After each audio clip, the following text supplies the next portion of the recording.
মাশাল্লাহ, বাড়িতে নতুন মেহমান এসেছে। সে আমাদের 2 দিনের অতিথি। ওর জন্য কিছু একটা করতে পারলে মনে হচ্ছে অনেক ভালো লাগবে। তো ভাবতেছি কি করা যায় কি করা যায়, পরে মনে হলো যে একটা মালা তৈরি করি। আসসালামু আলাইকুম, কেমন আছেন সবাই? যে যেখানে আছেন আশা করি ভালো আছেন, সুস্থ আছেন। যে ভাবনা সেই কাজ। তো এই যে নিয়ে নিলাম শপিং ব্যাগ।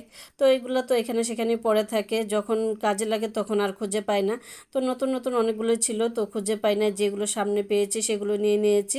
সুন্দর করে লম্বা করে কেটে তারপরে সাইডগুলো এইভাবে ফুল করে কেটে নিচ্ছি। তো এইভাবে করে সুন্দর করে সেলাই করে নিব। এইভাবে করে সবগুলো কেটে নিয়েছি এবং অনেকগুলো কেটে নিয়েছি, সবগুলো একইভাবে কেটে নিয়েছি। তো এখন সবগুলোকে সুই সুতা দিয়ে সুন্দর করে সেলাই করে নিব। অনেক কালারের নিয়েছি, তো আমি একটা সেলাই করে দেখাচ্ছি যে কিভাবে সেলাই করব। আমি লম্বা করে এরকম কাঁথা স্টিচ দিয়ে তারপরে সুতাটা যখন টান দিব তখনই সুন্দর একটা ফুল হয়ে যাবে।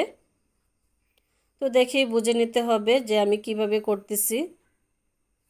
এই তো আমি কাঁথা স্টিচ দিয়ে সেলাই করে নিয়েছি। এখন সুতা ধরে এরকম পেঁচিয়ে পেঁচিয়ে একটু কাপড়টাকে জমিয়ে জমিয়ে দিয়ে দিয়েছি সুতার মধ্যে। তো একটা ফুলের মতো হয়ে গেছে। এই তো সুন্দর ফুলের মতো হয়ে গেছে, সুতাটা কেটে দিয়েছি।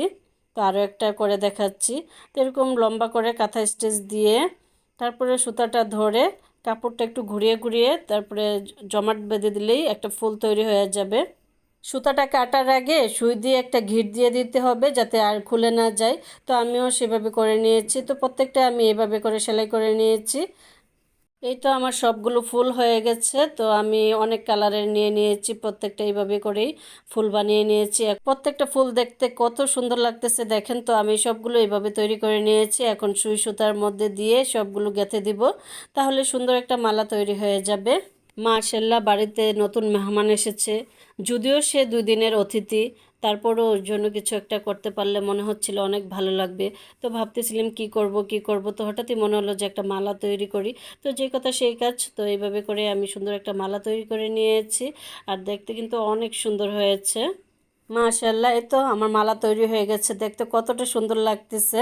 তো মাল্টি কালারের মধ্যে তো কালারগুলো অনেক ফুটেছে, অনেক সুন্দর হয়েছে। আর বেবিরা দেখে তো অনেক খুশি।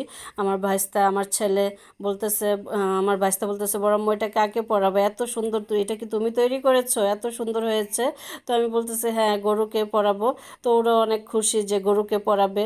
তো ওই দুইটা মিলে এত দুষ্টামি করতেছে, ওরা পরবে। তো ও আবার একটু পরে দেখতেছে, পরে আমার ছেলেও একটু পরেছে। তো এগুলো নিয়ে অনেক মজা করতেছিল। ভাবতেছিলাম যে কিরকম হবে, সুন্দর হবে কিনা। তো বানানোর পরে দেখি যে এত ভালো লাগতেছে, তো বারবার দেখতেছিলাম যে এত সুন্দর হয়েছে। তো এই নিয়ে বাচ্চারা অনেক খুশি যে আলহামদুলিল্লাহ নতুন অতিথির জন্য একটা কিছু তৈরি করতে পেরেছি। তো আমার অনেক ভালো লাগতেছে। ছেলে কান্না করতেছে, গরু দেখতে যাবে। তো জারিফের বাবার আবার অনেক জ্বর। তো ছেলের আবদার রাখার জন্য এই জ্বর নিয়ে যাচ্ছে। তো জারিফ আবার মালাটা নিয়ে গেছে যে গরুকে পরাবে। অনেক অনেক ভালো থাকবেন, সুস্থ থাকবেন, সবাইকে ঈদ মোবারক।